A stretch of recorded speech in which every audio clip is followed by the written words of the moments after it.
Hello everybody, hope you're enjoying all the Easter festivities as we focus on the Easter Monday race meeting now at Hollywood Bets Kenilworth, Cape Town. Our first of 8 races is off at 1:05. It is of course the start of the bipot and quite a few horses in terms of the first unraced, unknown that we're going to have to try and find out about and figure out what the plan is. But fortunately we've got Daryl Marie in the studio who's going to be able to talk us through the race and give us some sort of idea as to which way to go. No market priced up because we're doing this quite early for the Monday meeting show. Daryl, kind of card we can make a bit of Easter money? Let's hope so, Clyde.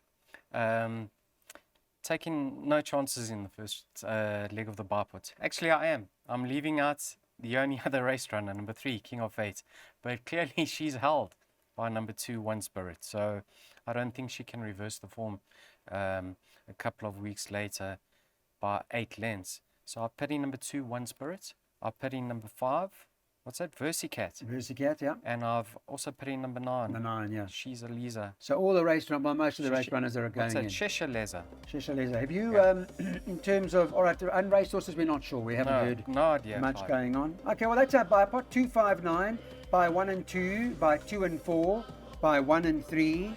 Then we're going 1, 2, 3, 4, 5, 6, and we're going 4 and 6 in the next race, which leads us to the second. This is a middle stakes, fillies and mares. It's over 1,100 meters in the event, and well, in the bipots we went Pink Pigeon, and she's got class. The two of them, I suppose, in terms of having a look at middle stakes races, you always look at the best weighted column, and a horse like Babylicious comes in there together with a few others like Symphony in White and Call Me Secret. But Pink Pigeon and She's Got Class, those two your selections? Yeah, they are my selections. Now, obviously, the best weighted is Babylicious, joint best in, but she needs a particular ride.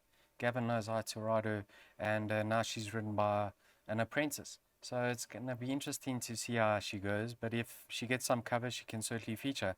The way the race, or the way I see the race panning out, is She's Got Class scooting off to the front, hugging that inside rail, and Richard Free tracking her every move.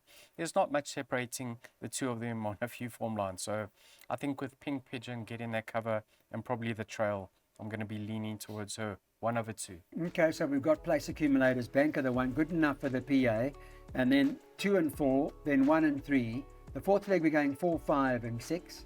4 and 6 in the following leg. 1 and 4 the penultimate or the second last. And right at the back of the PA, it's probably the most difficult race on the card. So Daryl's loaded all of them. 1, 2, 3, 6 and 8. That PA will cost you 240 Rand. All right, so who is she is the horse to beat in the next stop, but does have a lot of weight to carry. Got 61.5 on its back for the James Crawford stable. She's been in pretty good form. This is an open maiden, by the way. Any worry about her having to concede the weight to the rest? Yes, definitely. But she's a lovely filly, and I don't think she's going to retire a one-time winner, Clyde. She's really going to win a few races. Yeah. Unfortunately for her, last time out, she found herself just out of her comfort zone towards the back of the field, and coming into the straight, she was always under pressure to get there. I really believe that she's going to reverse the form with See the Sign, number 6. I'm hoping this time around she can be closer to the pace, because you don't want to give them weight and start. But I do have healthy respect for number 4, Fate of Pace. Now have a look at her. Clearly she's improving. This stable and this combination are doing extremely well. And have a look at the weight she's set to carry, 56. She's in receipt of 5.5 kilograms from a younger filly, the 3-year-old filly, which is her biggest danger. So she's an older, stronger filly.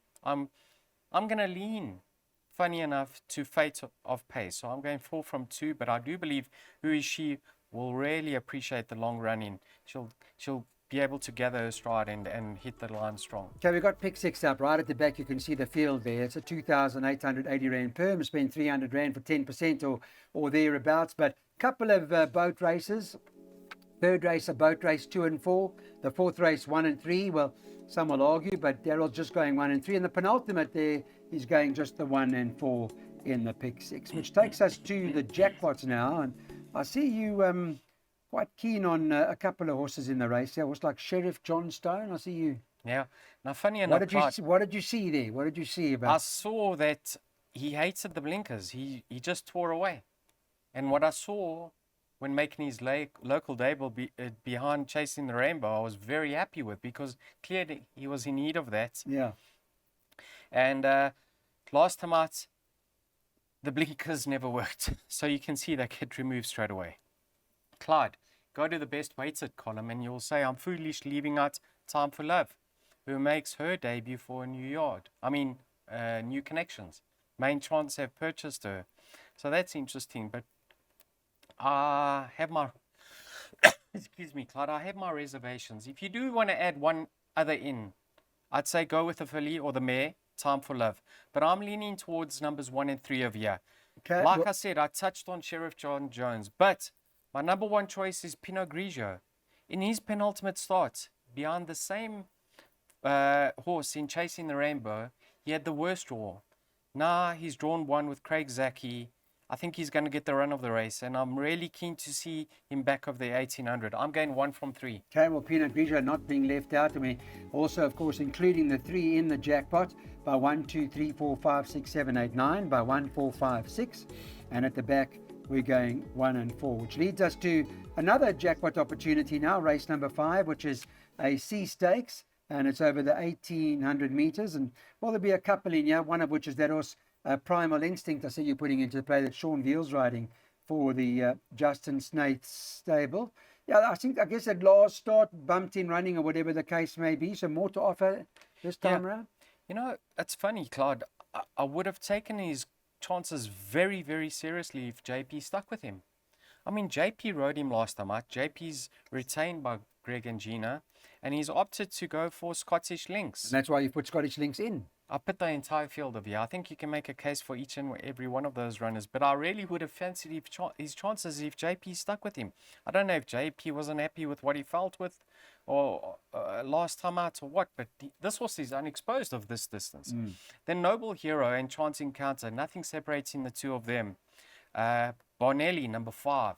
He has a lovely, lovely improving sort. He's just getting better with each and every start. I fancy his chances to kill. And Eric Liddell, last time out, they were walking. Penultimate start, they were walking. He was beaten by the pace in both his last 2 starts. But on that run to Note to Self, JP's mount is 3 kgs better off. Yeah. So Scottish Links has to form part of your play. Nice value. Who? The other one that you like, that Sean Veal's that you're riding. Yeah, Primal Instinct. Yes, Maybe with JP's Scottish chosen Links. wrong. No, you may be wrong. You might. So both of them are going into the play, but in terms of our jackpots, we've gone much wider. 1, 2, 3, 4, 5, 6, 7, 8, 9 by 1, 4, 5, 6 by 1 and 4, and then field at the back of that, which leads us now to the running of the 6th race on the card. Let's have a look in terms of what the plan is in this particular event. There are quite a few that are fancied in a race like this that have to go in, and 2 of which I think are worth making reference to in the races. Queen Regent, that Justin Snaith's got, that JP is riding, and the other one, Gimme Everything, Craig Zaki, and Dean Kanemayer. Both horses have been in fairly good form, I would have thought. Yeah, I mean, Clyde, what a lovely race. Now, if you go to the best weighted column, Rockapina and Stormwatch. Stormwatch is a 3-year-old. Last time out, she had to challenge early just because of the way the race unfolded. And she stayed on doggedly. She fought all the way down to the line. And then Rockapina, on her day, Clyde, she can blow them away. I mean, she's really held her own with the best of the best. But 496 days since visiting the winner's enclosure. So she's not really one that you want to put the rent money on. But I take her chances seriously.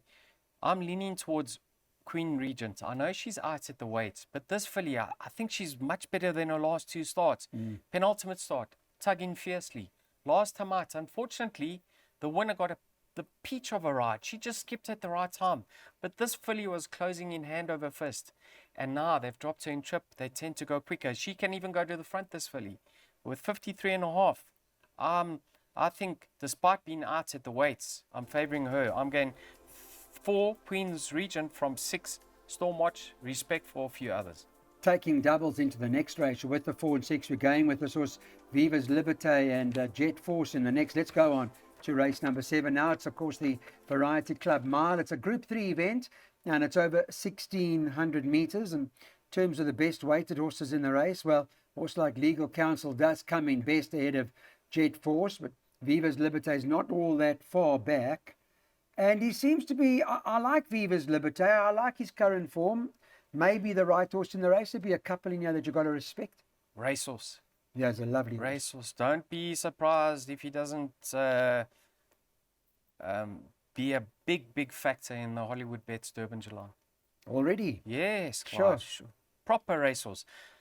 And the race was run a bit upside down for him in the Cape Derby. He went to the front and he wasn't folding in the latter stages. Yes, others got to him, but he didn't compound, Clyde. He fought on extremely well.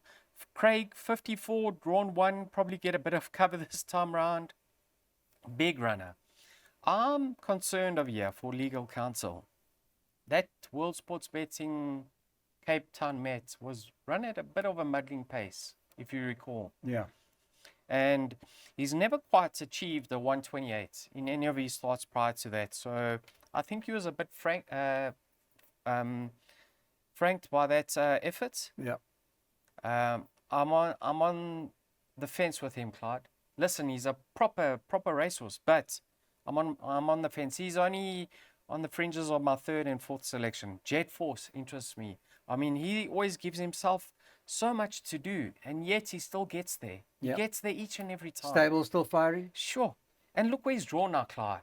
He's not going to be at the back of the field now. In a small field, he should be midfield.